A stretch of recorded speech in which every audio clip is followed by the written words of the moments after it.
Welcome to the Duathlon Show. This episode, NYCRUNS Falling Leaves 5K Race Report.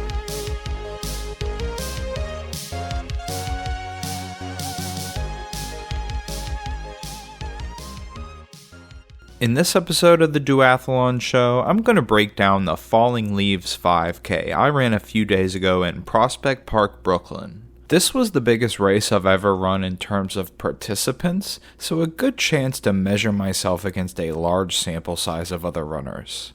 The race was organized by the NYCRUNS organization. This is not the organization that puts on the New York City Marathon. That's New York Road Runners. NYRR is the number one race org in New York. Many of their races are highly selective and fill up quickly with active members trying to do their 9+1 program to qualify for the NYC Marathon. If you're a local, you can race 9 NYRR races and then volunteer at 1 and get automatic entry to the marathon. So often, if you're a non-NYRR member like me, it's hard to get into NYC's premier 5K, 10K, half marathon, and marathons run by New York Road Runners. But luckily, there's the NYCRUNS organization in existence with a healthy calendar of events and more availability for the casuals like myself. A member of no running club, a free agent, or a privateer, if you will. I signed up for the NYCRUNS Falling Leaves 5K because I wanted a preparation race for my big end-of-year goal, the Prospect Park Fall Duathlon on November 5th. Running this 5K would give me a good excuse to practice waking up early and crossing the river into Brooklyn, and it would be good to run part of the course that would be included in the upcoming duathlon. The 5K course wouldn't line up exactly with the 2.1 mile or 3.4 kilometer duathlon loop, but the race would still serve as a good recon. On the wet and rainy morning of the race, I took the train to Brooklyn. I jogged from the station to the middle of the park in my backup shoes, my daily trainer pair of Brooks Glycerin 20s. Wanted to keep the Nike Alphafly 2s dry. Had to go to the finish line first to check in, get my race number, change shoes and shed my outerwear and put all my stuff into a clear bag they give you at bag check. I came by myself, so no fiance to hold my bag. I also don't race with headphones or a cell phone in my pocket. I don't want anything on me, so all that stayed in my string backpack, which was placed into the clear bag. So I left all my stuff at bag check besides one water bottle. Disposable, an old plastic Snapple bottle I've been reusing, not a nice metal insulated bottle I wasn't willing to potentially lose. My fiance was planning to come meet me at the start line before the race. Understandably, she chose to sleep in a bit later on the cold, rainy morning, not coming with me, who was trying to arrive an hour or 40 minutes early so I could do all the admin and warm-up before the race. But in the event I didn't make contact with her before the start, I still wanted to have a bottle I could potentially toss in the grass or lean against a tree before the gun and not worry about someone taking it. I'd come back after the race to pick up my trash, respect Mother Earth and all that. In any event, I did make contact with her before the race, so she was able to hold that bottle for me. The reason I had the bottle in the first place is because the finish line registration area was not in the same location as the start line. It was about a 15 to 20 minute walk from one to the other. I was going to jog over to keep myself warm, and I knew I'd be thirsty again before the gun. I wanted something to wet my whistle with while I waited at the start line. Can a fella be blamed for that? I believe in cyclocross this is called a shoot bottle. Fortunately, I had read the website and looked at the course map and was prepared for the fact that my bag check and number pickup would be in a different location than the race start. But apparently a lot of racers did not. I saw very long lines of people picking up race numbers with like 15 minutes to go, and it wasn't looking good for the possibility of those in the back to start on time at 8 a.m. My fiance heard others complaining to the staff and volunteers because apparently they did not know that the course was not a loop and that start and finish were separated. I even saw one guy trying to start his race after I had finished my 5K. And the park was busy too, making getting from one location to the other a bit challenging for the spectator or the participant trying to make their way to the line on time. In addition to the 5K, there was actually a concurrent half marathon. Or you could say that the 5K was the junior partner tacked on to the half marathon. 1,672 participants in the 5K and 1,397 in the half marathon. So a busy park indeed that morning and lots of people needing to check in.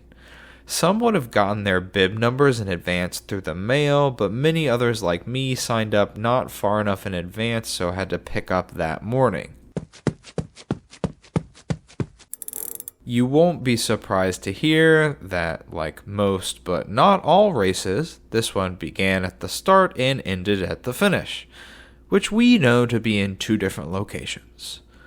Prospect Park, the second finest glimmering emerald jewel in the NYC Park's crown, has a counterclockwise paved loop, banned to motor vehicles, much like Central Park, the Koh-i-Noor or premier gym in the Gotham Crown. The half marathon runners in this race would be doing just under 4 laps of the park. The 5K runners just under 1 full lap. All 3,000 plus runners of both the half and the 5K arranged themselves in the starting chute. The protocol was based on self-reported target race pace. I said my goal was 5 to 6 minutes per mile pace for this 5K, but on the morning of the race, no one was checking your registration or anything. Just duck under the rope when you find your mile per minute starting areas. The 12 minutes plus group was all the way at the back of the chute. 11, 10, 9 minutes, etc. arranged all the way up towards the start line. For those in the back, there'd be maybe 2 to 3 minutes of slow shuffling and jogging after the gun until they finally reached the start line. This race was chip time, however, so everyone's final results were recorded on chip time, not gun time. I arranged myself in the first area with the sign that said 6 minutes 59 seconds pace and faster. There was no specific 5 to 6 minutes pace group. I was modest and put myself in the middle back of this section. I really should have wandered into the second or third row, which would have been easy enough. It wasn't super crowded or elbowy at all in the 6:59 pace and faster corral. It turned out that there were lots of people up there who were going slower than I was, so I spent the first few hundred meters of the race zigzagging people. Probably would have been safer and slightly faster had I moved up, but in the end I wasn't bothered much. I was treating this as a preparation race, not a goal race or a PB attempt.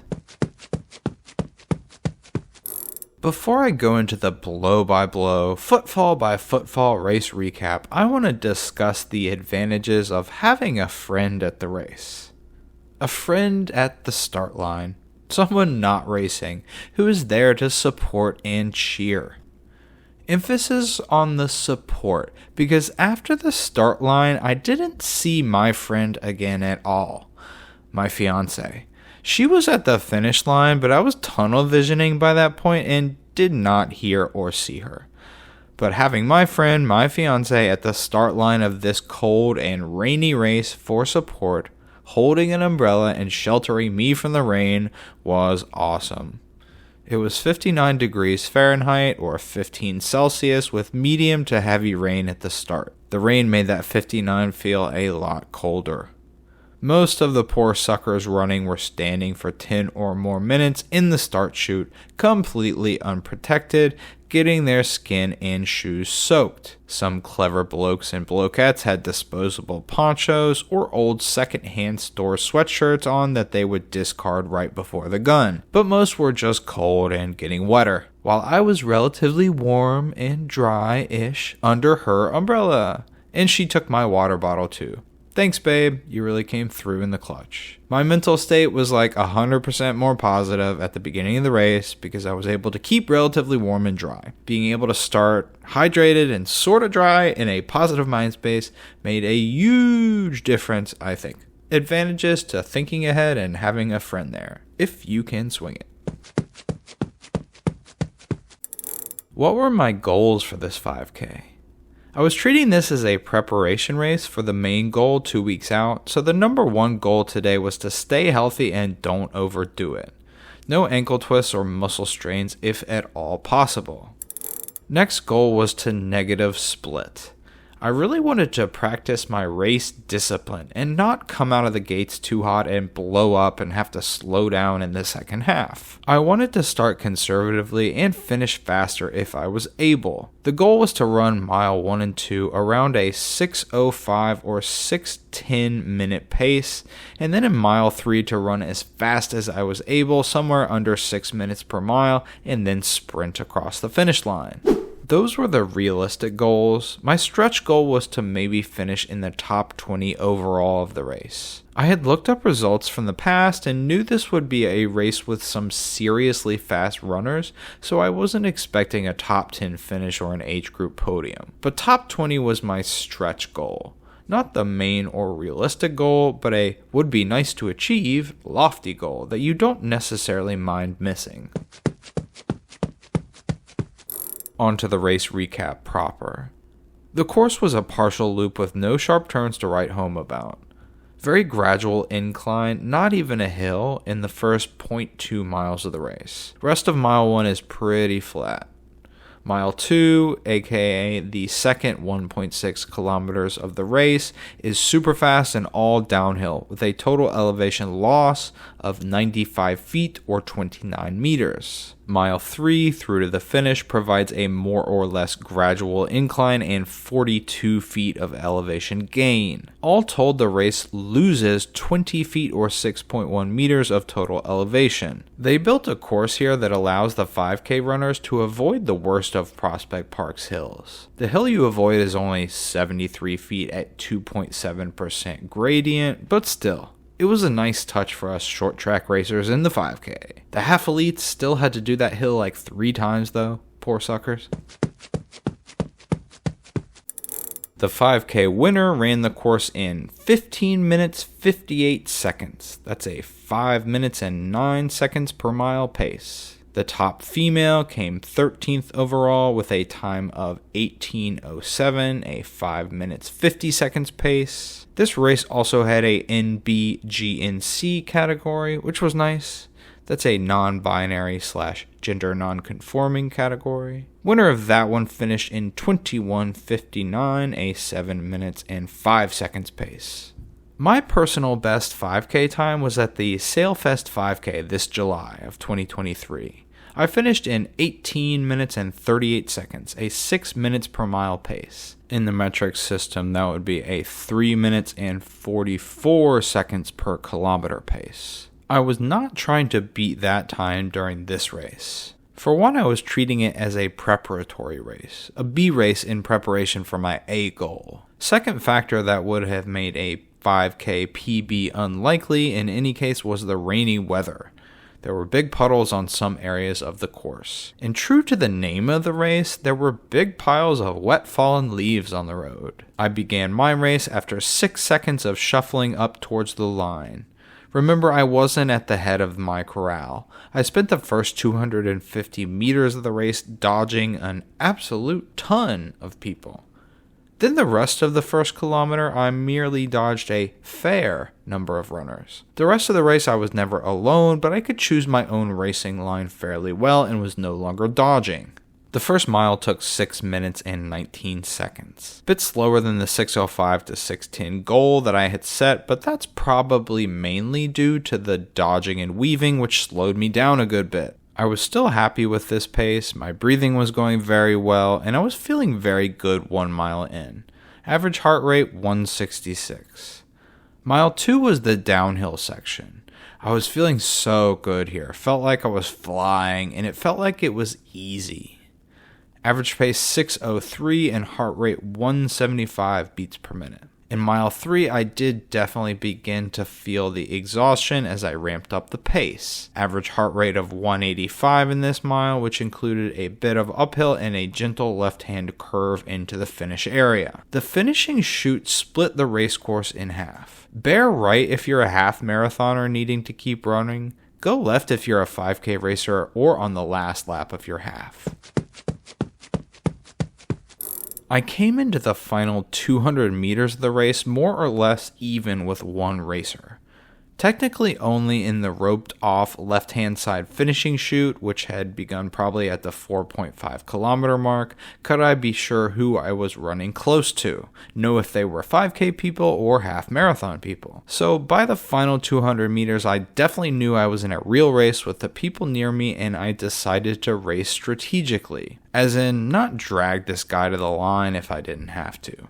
I wanted to get a bit crafty and beat him clean if I could. So instead of time trialing into the finish, because I wasn't going for a PB here, I decided to race crafty, like a fox. From around 225 to 170 meters remaining, I matched his pace, the guy to my right, stopping my steady acceleration, just plateauing for those 55 meters in order to steady my breath and prepare for a sprint. At 170 meters, I was still even with the guy, so I gave it a big kick and started my sprint, not looking back. I crossed the line to finish the 2023 Falling Leaves 5K in 19 minutes and 2 seconds, and was pleased to find out that I had established a big gap, winning my sprint for 27th place quite comfortably.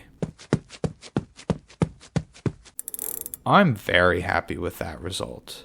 To finish 27th in a field of 1,672, for a person like me who only bought his first pair of running shoes last year, is very satisfying. That result puts me in the 1.6th percentile of race finishers. I've podiumed smaller races before, but to produce a result like this in a big city race with a huge field is a nice validation. I was 12th out of 257 in the male 30 to 39 age group. That's top 4.7% of that, and 26 out of 720 in the overall male field, top 3.6%. I don't say any of this to either boast or to be humble. I share it in the spirit of full disclosure. I share it from the perspective of a 33-year-old guy, an amateur who played team sports his whole life and got into cycling and running during the pandemic and fell in love with duathlon. Now this guy does 4 to 5 hours a week of training across bike and run, and he's run 5 5Ks and 2 duathlons so far this year. The serious runners who do 100-mile weeks are going to scoff at my unseriousness and slow speed. The mass of everyday runners might be inclined to roll their eyes at my humble braggy over-disclosure. Oh, poor little sub-25K boy. He's just so eager to tell us he didn't even try hard in this race and still finished top whatever.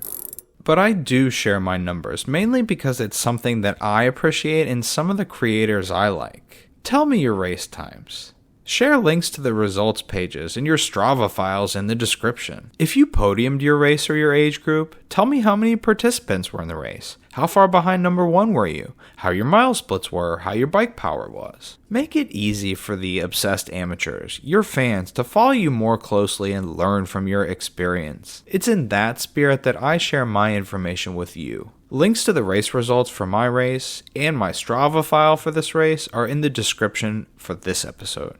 Follow me on Strava.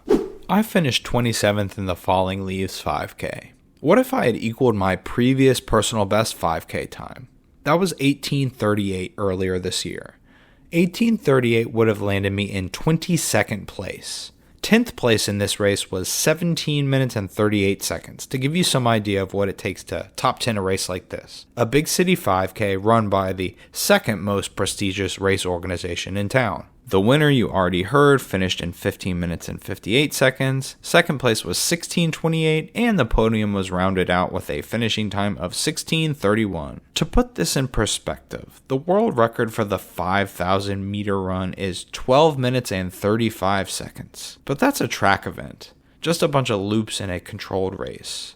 A road 5K is a slightly different beast, and it's not in the Olympics or anything. So perhaps a better comparison is the park run world record. Park run is a collection of 5-kilometer events that take place every Saturday morning at more than 2,000 locations in 22 countries across 6 continents. Basically, homebrew 5Ks run for free by volunteers. Sadly, we don't have that here in NYC, so I paid like $55 for this 5K. Anyway, the park run world record held on an open course outside in a park is 13 minutes and 45 seconds. Pretty rapid. Compare that to the winning time in the Falling Leaves 5K of 15:58 and my 19:02. Whoosh sound effect. After finishing the race, I picked up my medal and my t-shirt at one of the tents past the finish line. I picked up my bag from the bag check, and we started leaving the park by 8:30 a.m., the race having started at 8. We crossed through the mass of half marathon runners still on course. I've never done a half marathon or a marathon, or even a 10K, only 5Ks. I really am a baby runner, so my perspective is limited, but I will say it looked crowded out there in that half marathon. Claustrophobically crowded to my eyes. But I'm only familiar with the relatively open terrain of regional 5Ks and now this one big city 5K, where I'm running sorta near the front of the race. My thought as we were leaving Prospect Park was that this did not seem like the half marathon course to set a PB on. Too much dodging of slower runners and other park users. Prospect Park in Brooklyn was not closed for this race. We walked across the course after waiting for a few seconds for a gap to appear that we could scurry across. So yeah, not the PB course for your half. And I wouldn't recommend any of the Central Park marathons as PB courses either. I watched a bunch of sardines running around in previous well-attended 10K races there, and I can't imagine any of the halves or full marathons that exist solely within these parks could be considered fast courses. So that was the race recap for the 2023 Falling Leaves 5K in Prospect Park, Brooklyn, USA, Earth, Galaxy, Milky Way. So what's next for the Duathlon Show and your humble host? Well, I'll be back in the borough that's thorough next month for the Prospect Park Duathlon, my #1 end-of-year race goal. Following that could be a Thanksgiving turkey trot 5K, perhaps on a course I raced last year.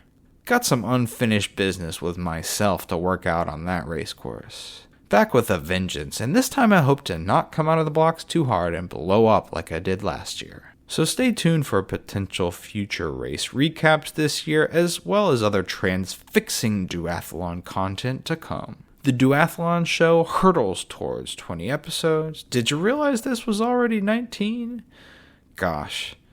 And we ain't slowing down, not with these carbon fiber plated super shoes on and the aero bar extensions whacked onto the front of the road bike. So stay tuned, give a 5-star review, and stay dry, everyone.